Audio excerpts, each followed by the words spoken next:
Hey guys, happy Friday. These two are acting like they're gonna spawn again. They're cleaning off that post right there. You can see the female's kind of over and then the male's. But that's a good sign. Something I noticed really odd. I wanted to see if you can see it. Let me get the glare off. So I did a water change. And I don't know if you can see that, but that is a fine line right here. That is, see that line? That's the water line where I did the water change last week. And it's so bizarre because I guess there was so much stuff in the water that that it fed.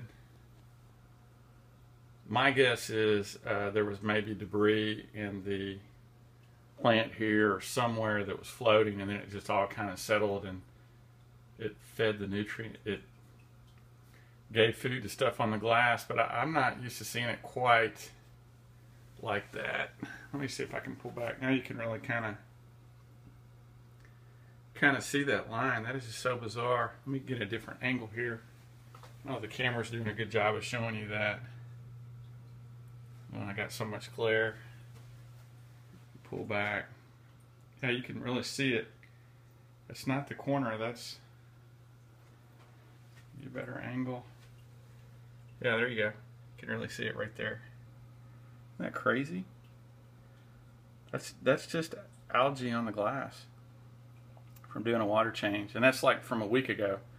So that's definitely a sign of an algae bloom, and then you can see it's kind of broken out some of the plants, and that's why algae is a killer if you have live planted plants, because what it does is it gets on the, here's a good example, it gets on the leaf and it robs it of photosynthesis. But the good thing is this plant's going to bounce back.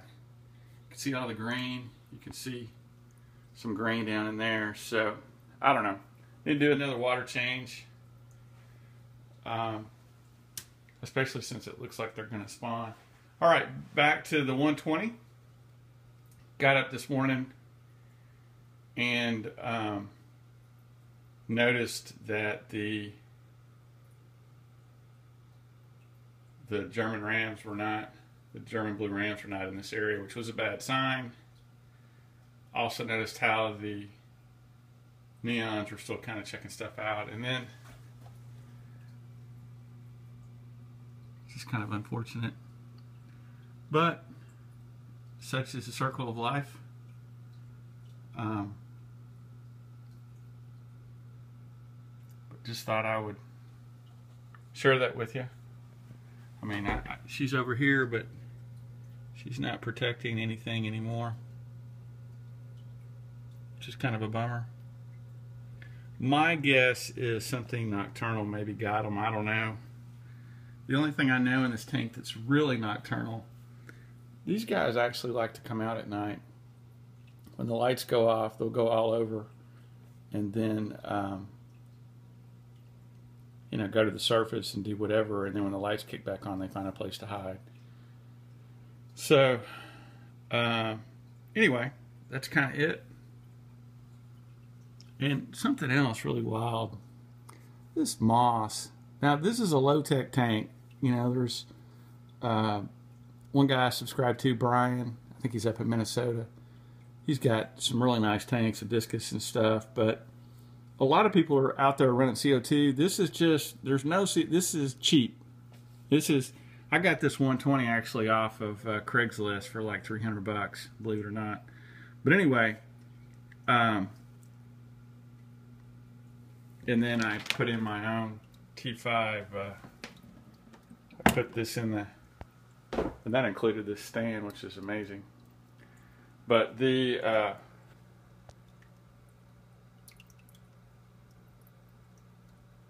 there's the lights. But the thing I wanted to show you is this moss is creating a little area that plants have rooted in. So I've got that. Sawgrass is rooted in there. I've got a little Java fern, if you can see it right in the middle there. It's right, let me find, right there. It's a little Java fern, and then of course this stuff will anchor on anything. But that's pretty wild. Thought that was kind of neat. But this moss, I'm not a big fan of it. If you look really close in here, I've got a better camera now. But like, look, you can see the moss in there, and it's kind of choking stuff out, which is really, really annoying. Like, here's a piece right here. And so I'm always having to go in here and pull it out. And all I really wanted was this really nice hair grass. This dwarf hair grass, like what you see right there. But it's just been a big battle and a free-for-all. And here you can kind of see stuff fighting. But the plants are not doing that well right now. I need to focus on some stuff. I've been all over the board, you know, focusing on frying and plants and then what have you. So, but hopefully we'll get it all figured out. The tank's not really in good balance at the moment, but it's doing all right. And speaking of balance, this tank's doing great, and it's just been really easy, and I just don't have to do a lot in here. And this plant's growing really well, and I put a few bloodworms, just a tiny little frozen piece of bloodworm in here, and they're going to town on it. So, matter of fact, there's a female right there, and you can see she's carrying. And I found if you feed your shrimp really well, feed them good food, their colors are better. Well, this is true for everything. Their colors are better, and you get a lot more shrimp. So it's just all win-win. This is the easiest tank to take care of. I never see algae on the side after water change like I do here, and this is just the wildest thing. So, and that's usually a sign of it being nutrient rich. And by nutrient rich, I mean that I had too much food or too much waste or whatever. I'm feeding them beef heart in frozen cubes, and so my bet is that's just kind of spiked. Food feeds everything, if that makes sense. So one of the things I found is that if you're overfeeding, an algae bloom is the first thing you get. And I'm not really trying to overfeed those guys. They just eat a lot. The rule on food, and then I'm going to wrap it up, and I'm trying to keep from sneezing. The rule on food, feed small amounts often, if you can, and that will help the fish grow. Also, lots of water changes help the fish grow. I don't know why. That's how they do it. The discus farms over in Asia are famous for doing multiple water changes a day of like 90%, but that's another story. And they grow them out quick that way, and then they feed them 3 or 4 times a day. But the rule is the eye of a fish is usually the size of its stomach. And so you want to try to give that much food in one sitting. So, you know, if I look at some of these guys, and here's a perfect example. This fish probably has the smallest mouth of any fish I've ever gotten.